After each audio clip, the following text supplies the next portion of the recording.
खुशवंत सिंह की the portrait of a lady ये सिर्फ एक कहानी नहीं है, ये तो जैसे यादों से बनाया गया एक जीता जागता चित्र है। बिल्कुल। और आज हम इसी चित्र की इसकी गहराइयों में उतरेंगे। ये कहानी एक पोते और उसकी दादी के रिश्ते की है। एक ऐसा रिश्ता जो वक्त के साथ बदलता है, पर उसकी नींव वो कभी नहीं हिलती। हाँ, बिल्कुल सही कहा। हमारे पास इस कहानी पर कई अकादमिक नोट्स हैं, सारांश हैं, व्याख्याएं हैं। तो हमारा मकसद सिर्फ कहानी को दोहराना नहीं होगा, नहीं। बल्कि इसके जरिए हम रिश्तों को, अकेलेपन को और खूबसूरती के असल मायने को समझने की कोशिश करेंगे। सही बात है। हम देखेंगे कि कैसे गांव की वो गहरी दोस्ती शहर की खामोशी में बदल जाती है, और कैसे ये रिश्ता अपनी आखिरी सांस तक एक अनकहे बंधन में बंधा रहता है। हाँ। और चलिए चर्चा की शुरुआत एक सवाल से करते हैं जो इस कहानी की आत्मा है। क्या कोई इंसान पारंपरिक रूप से प्रिटी न होते हुए भी ब्यूटीफुल हो सकता है? बहुत गहरा सवाल है ये। खुशवंत सिंह अपनी दादी के लिए कहते हैं कि वो पहाड़ों में सर्दियों के परिदृश्य जैसी थीं, शांत, सफेद और सुकून देने वाली। इस ख्याल में एक अजीब सी गहराई है ना? बिल्कुल है, और यहीं से कहानी की परतें खुलना शुरू होती हैं। तो सबसे पहले बात करते हैं दादी की उस छवि की जो लेखक के जहन में बसी हुई है। वो कहते हैं कि 20 साल से उन्होंने अपनी दादी को एक ही रूप में देखा है। बूढ़ी, चेहरे पर झुर्रियों का एक जाल सा, नाटी थोड़ी मोटी और कमर से झुकी हुई। ये वर्णन पढ़कर ऐसा लगता है जैसे वक्त उनके लिए ठहर सा गया हो। बिल्कुल, और यही ठहराव ही उनकी पहचान बन गया था। लेखक जिस तरह उनके लिबास का जिक्र करते हैं, बेदाग सफेद साड़ी, हाँ, एक हाथ हमेशा कमर पर संतुलन के लिए और दूसरे हाथ में माला, वो किसी संत जैसी तस्वीर बनाता है ना? हाँ बिल्कुल। और उनके होंठ जो हमेशा एक अनसुनी प्रार्थना में हिलते रहते थे, ये दिखाता है कि उनकी एक बाहरी दुनिया थी और एक भीतरी दुनिया भी थी जिसमें वो हमेशा मगन रहती थी। एक बात जो मुझे हमेशा चौंकाती है वो ये कि लेखक के लिए ये सोचना भी लगभग विद्रोह जैसा था, ऑलमोस्ट रिवोल्टिंग, कि उनकी दादी कभी जवान और खूबसूरत रही होंगी। ये बहुत अजीब लगता है कि कोई अपने किसी अजीज को कभी जवान सोच ही ना पाए। आपको क्या लगता है ऐसा क्यों था? ये एक बेहतरीन सवाल है। मुझे लगता है कि ये लेखक के मन में जो दादी की छवि थी ना, उसकी स्थिरता को दिखाता है। अच्छा। उनके लिए दादी समय से परे थी, एक लैंडस्केप की तरह जो बदलता नहीं। वो एक कॉन्सेप्ट थी, सुरक्षा का, शांति का, स्थिरता का। एक प्रतीक। हाँ, एक प्रतीक। इसलिए उनकी जवानी का ख्याल उस स्थिर छवि को तोड़ने जैसा था, और यहीं से उनकी ब्यूटीफुल होने की अवधारणा निकलती है, जो शारीरिक नहीं बल्कि आध्यात्मिक थी। सही। वो प्रिटी नहीं थी, क्योंकि प्रिटी होना तो वक्त से जुड़ा है जो ढल जाता है, पर वो ब्यूटीफुल थी क्योंकि उनकी सुंदरता उनकी आत्मा की शांति में थी जो कभी नहीं बदली। तो एक तरफ दादी की ये शांत और स्थिर तस्वीर है, लेकिन इस तस्वीर में असली रंग भरता है गांव का वो दौर। हाँ, सुनहरा दौर, जहां लेखक और दादी का रिश्ता सिर्फ एक जिम्मेदारी नहीं बल्कि एक गहरी दोस्ती थी। लेखक खुद कहते हैं हम अच्छे दोस्त थे। और उनकी दोस्ती के बुनियाद क्या थी? रोजमर्रा की छोटी छोटी बातें। हाँ बिल्कुल। दादी का उन्हें सुबह उठाना, नहलाना, तैयार करना, और इस दौरान अपनी वो नीरस सी सुबह की प्रार्थना गाते रहना। और दिलचस्प बात यह है कि लेखक कहते हैं मैंने उसे सुना क्योंकि मुझे उनकी आवाज पसंद थी, लेकिन उसे याद करने की कभी जहमत नहीं उठाई। ये कितना मासूम और सच्चा इजहार है। बिल्कुल। और वो दिनचर्या सिर्फ घर तक सीमित नहीं थी। वो लकड़ी की स्लेट को धोकर पीली चौक से पोतना, हाँ, वो सब तैयार करना, मिट्टी की दवात, लाल कलम और नाश्ते में मक्खन चीनी वाली बासी रोटी, ये सब आज सुनने में शायद बहुत साधारण लगे, लेकिन ये उस दौर की एक पूरी संस्कृति को दिखाता है। सही बात है। ये दादी के प्यार को जताने का तरीका था, शब्दों से नहीं बल्कि इन कामों से। और स्कूल तक का सफर, वो तो शायद इस रिश्ते का सबसे खूबसूरत हिस्सा था। हाँ, दादी का उनके साथ जाना, क्योंकि स्कूल मंदिर से जुड़ा हुआ था। ये बात कितनी गहरी है। उनकी दुनिया में शिक्षा और आस्था ये अलग अलग नहीं थे, एक दूसरे से जुड़े हुए थे। सही कहा। जब पोता बरामदे में अक्षर ज्ञान ले रहा होता तो दादी अंदर मंदिर में धर्म ग्रंथ पढ़ रही होती थी।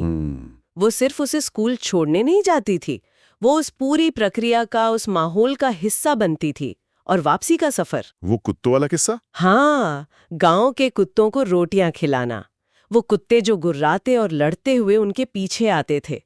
ये सिर्फ एक आदत नहीं थी, ये दादी के चरित्र का विस्तार था। उनका प्रेम सिर्फ अपने पोते तक सीमित नहीं था, वो हर जीव के लिए था। बिल्कुल, यही उनकी आध्यात्मिकता का असली रूप था। लेकिन हर कहानी में एक मोड़ आता है। और इस रिश्ते में वो मोड़ तब आया जब वो लोग शहर चले गए। हाँ, लेखक इसे साफ शब्दों में हमारी दोस्ती में एक टर्निंग पॉइंट कहते हैं। एक ही कमरे में रहने के बावजूद दूरियां बढ़ने लगी। ये कैसे हुआ? दूरियां अक्सर अचानक नहीं आती, वो धीरे धीरे रिश्ती हैं। पहली बड़ी खाई तो दिनचर्या के बदलने से आई। अब लेखक मोटर बस से एक इंग्लिश स्कूल जाते थे। तो दादी अब साथ नहीं जा सकती थी? बिल्कुल। गलियों में कुत्ते नहीं थे तो उनकी जिंदगी का एक अहम हिस्सा ही खत्म हो गया। हालांकि उन्होंने आंगन में गौरैयों को दाना डालकर उस खालीपन को भरने की कोशिश की, पर वो पहले जैसा नहीं था। और दूसरी और शायद सबसे बड़ी खाई वो शिक्षा और सोच की थी। हाँ। जब दादी पूछती हैं कि स्कूल में क्या सीखा, तो लेखक के जवाब उनकी समझ से बिल्कुल परे होते थे। अंग्रेजी के शब्द, विज्ञान के नियम, हाँ, आर्किमिडीज का सिद्धांत, ये सब दादी की दुनिया का हिस्सा नहीं थे। बिल्कुल। वो दुखी होती थी, शायद इसलिए नहीं कि वो ये समझ नहीं पाती थी, बल्कि इसलिए क्योंकि अब वो अपने पोते की दुनिया का हिस्सा नहीं बन पा रही थी। यहाँ ये समझना जरूरी है कि दादी की आपत्ति सिर्फ नई पढ़ाई से नहीं थी। वो इस बात से ज्यादा परेशान थी कि स्कूल में भगवान और धर्म ग्रंथों के बारे में कुछ नहीं सिखाया जाता। उनके लिए शिक्षा का असल मकसद नैतिक और आध्यात्मिक विकास था, जो उन्हें इस नई तालीम में नहीं दिख रहा था। और फिर वो संगीत वाला वाकया हुआ? हाँ, वो तो जैसे आखिरी कील थी ताबूत में। जब लेखक ने बताया कि उन्हें संगीत सिखाया जा रहा है, तो दादी के लिए ये बर्दाश्त से बाहर था। उन्होंने कहा कि संगीत शरीफ लोगों का काम नहीं। ये बात आज सुनने में बहुत अजीब लग सकती है। बिल्कुल, लेकिन हमें उनके नजरिए से देखना होगा। उनकी पीढ़ी के लिए कला का संबंध भक्ति और साधना से था, जैसे भजन या कीर्तन। अच्छा। स्कूल में सिखाया जाने वाला संगीत उनके लिए सिर्फ मनोरंजन था, जिसका उनकी दुनिया में कोई सम्मानजनक स्थान नहीं था। और उनकी चुप्पी, वो उनकी अस्वीकृति थी। हाँ, लेखक लिखते हैं, उनकी चुप्पी का मतलब अस्वीकृति थी। उसके बाद उन्होंने मुझसे शायद ही कभी बात की। ये एक व्यक्तिगत राय नहीं, बल्कि दो पीढ़ियों के बीच की सांस्कृतिक खाई का दर्दनाक प्रतीक है। और ये खाई तब और चौड़ी हो गई जब लेखक यूनिवर्सिटी गए और उन्हें अपना कमरा मिल गया। दोस्ती की जो आखिरी कड़ी थी वो भी टूट गई। हाँ, पर कमाल की बात यह है कि दादी ने इस बदलाव को कैसे स्वीकार किया। यही उनकी चरित्र की असली ताकत दिखती है। कैसे? लेखक कहते हैं, उन्होंने अपने एकांत को मौन स्वीकृति के साथ स्वीकार कर लिया। कोई शिकायत नहीं, कोई आंसू नहीं, कुछ नहीं। उन्होंने इस अकेलेपन को चुपचाप अपना लिया, बिना किसी शिकायत के, जैसे ये उनकी किस्मत का ही हिस्सा हो। ये एक तरह का, आप कह सकती हैं, आध्यात्मिक अनुशासन है, अपनी भावनाओं पर पूरा नियंत्रण। और इस अकेलेपन में उन्होंने अपनी एक नई दुनिया बना ली, चरखा और प्रार्थना, सूर्योदय से सूर्यास्त तक। लेकिन उस दिन का सबसे खास पल कौन सा था? दोपहर का वो आधा घंटा जब वो बरामदे में बैठकर गौरैयों को दाना खिलाती थीं। लेखक ने उस दृश्य को बहुत खूबसूरती से बयां किया है। हाँ। सैकड़ों छोटी चिड़ियों का आकर एक वास्तविक कोलाहल मचाना। वो वेरिटेबल बेडलम ऑफ चिर्पिंग्स शब्द का इस्तेमाल करते हैं। ये कोलाहल, ये शोर उनकी खामोश जिंदगी में खुशी का संगीत था। क्या बात है, बिल्कुल। हाँ। कुछ चिड़ियां पैरों पर, कुछ कंधों पर, कुछ सिर पर बैठ जाती। वो सिर्फ मुस्कुराती, पर उन्हें कभी भगाती नहीं थी। ये पल उनके दिन का सबसे खुशनुमा पल था। ये दिखाता है कि प्यार अपना रास्ता खुद खोज लेता है। हाँ, जब इंसानों से दूरी बढ़ी तो उन्होंने प्रकृति से रिश्ता जोड़ लिया। इसके बाद एक और जुदाई का पल आता है, जब लेखक 5 साल के लिए विदेश जाते हैं। इस बार लेखक को पक्का यकीन था कि दादी टूट जाएंगी। उन्हें डर था कि शायद ही उनकी आखिरी मुलाकात है। लेकिन दादी ने फिर सबको चौंका दिया। वो रेलवे स्टेशन पर आईं, पर जरा भी भावुक नहीं हुई। कोई आंसू नहीं, कोई शब्द नहीं, कुछ भी नहीं। बस होंठ प्रार्थना में हिल रहे थे और उंगलियां माला फेर रही थीं। उनकी शांति मतलब लगभग अलौकिक लगती है। ये शायद उनका तरीका था ये कहने का कि मेरा प्यार और मेरी दुआएं तुम्हारे साथ हैं। और वो आखिरी स्पर्श जब दादी ने उनके माथे को चूमा, लेखक उस गीली छाप को शायद आखिरी निशानी मानकर संजो लेते हैं। हाँ, ये बिना शब्दों के हुआ एक पूरा संवाद है। बिल्कुल। और 5 साल बाद जब लेखक लौटे तो दादी स्टेशन पर थीं, वैसी की वैसी। एक दिन भी ज्यादा बूढ़ी नहीं लग रही थी। हाँ, उनका गले लगाना और उस वक्त भी प्रार्थना बुदबुदाना, ये दिखाता है कि उनके लिए कुछ भी नहीं बदला था। उनका प्यार, उनकी आस्था चट्टान की तरह स्थिर थे। उस दिन भी उनका सबसे खुशी का पल उन गौरैयों के साथ था, जिन्हें वो प्यार भरी फटकार के साथ दाना खिला रही थी।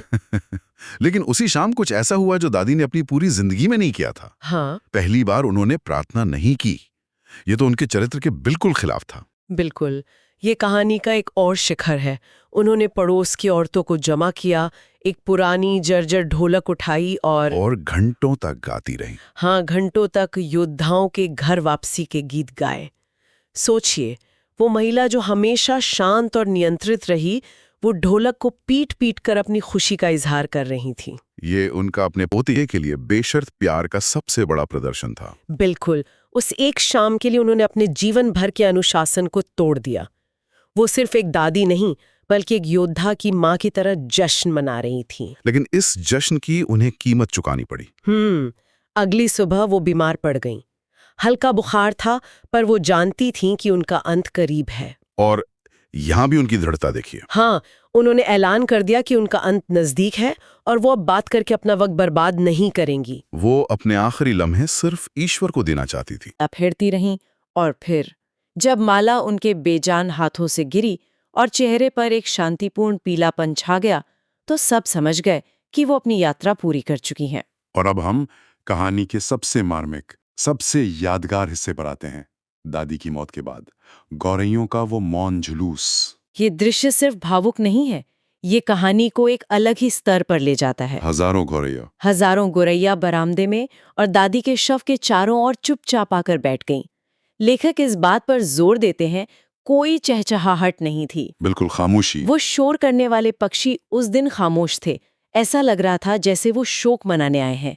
ये प्रकृति का उस निस्वार्थ प्रेम को दिया गया सम्मान था। और जब लेखक की माँ ने दया करके रोटी के टुकड़े उनकी तरफ फेंके, ठीक वैसे ही जैसे दादी करती थी, तो गौरैयों ने उन टुकड़ों की तरफ देखा तक नहीं। They took no notice of the bread. ये इस बात का सबसे बड़ा सबूत था कि उनका और दादी का रिश्ता सिर्फ खाने का नहीं था। वो एक भावनात्मक रिश्ता था। हाँ, वो प्रेम के लिए आती थीं, भोजन के लिए नहीं। और जब दादी का शव ले जाया गया तो वो चुपचाप उड़ गईं। और रोटियां वहीं पड़ी रहीं। अगली सुबह सफाई कर्मी ने वो रोटियां कूड़ेदान में फेंक दीं। ये घटना इस धारणा को पूरी तरह से तोड़ देती है कि दादी अपने आखिरी सालों में अकेली या भावहीन हो रही थीं। उन बेजुबान परिंदों की खामोशी उनके प्यार की सबसे बुलंद गवाही थी। तो कुल मिलाकर ये कहानी सिर्फ एक दादी और पोते के रिश्ते का सफर नहीं है। नहीं, उससे कहीं ज्यादा है। ये एक ऐसी महिला का चित्र है जिसका चरित्र चट्टान की तरह मजबूत था। उनकी आस्था, उनका प्रेम, उनकी शांति, ये सब बाहरी दुनिया के शोर और बदलाव से बिल्कुल अछूते रहे। इसीलिए इस कहानी का शीर्षक the portrait of a lady इतना सटीक है। ये सिर्फ उनके रूप का चित्र नहीं, बल्कि उनकी आत्मा, उनके चरित्र का एक शब्द चित्र है। एक ऐसा चरित्र जो समय के हर थपेड़े के बावजूद अपनी जगह पर अटल रहा। उनकी मान्यताएं, उनकी दिनचर्या, उनका स्वभाव, सब कुछ वैसा ही रहा। वो खुद एक विंटर लैंडस्केप की तरह थी, शांत, स्थिर और शाश्वत। आज की इस चर्चा को हम श्रोताओं के लिए एक विचार के साथ समाप्त करना चाहेंगे। जरूर। कहानी में दादी के चरित्र की सबसे बड़ी ताकत उनकी चुप्पी और उनकी स्वीकृति में दिखाई देती है। आज के दौर में जहां हर कोई अपनी राय व्यक्त करने और हर बात पर प्रतिक्रिया देने के लिए बहुत उत्सुक है, क्या इस तरह की शांत स्वीकृति और आत्मनियंत्रण का कोई मूल्य बचा है, या सिर्फ एक गुजरे जमाने की बात बन के रह गई है? ये सोचने वाली बात है।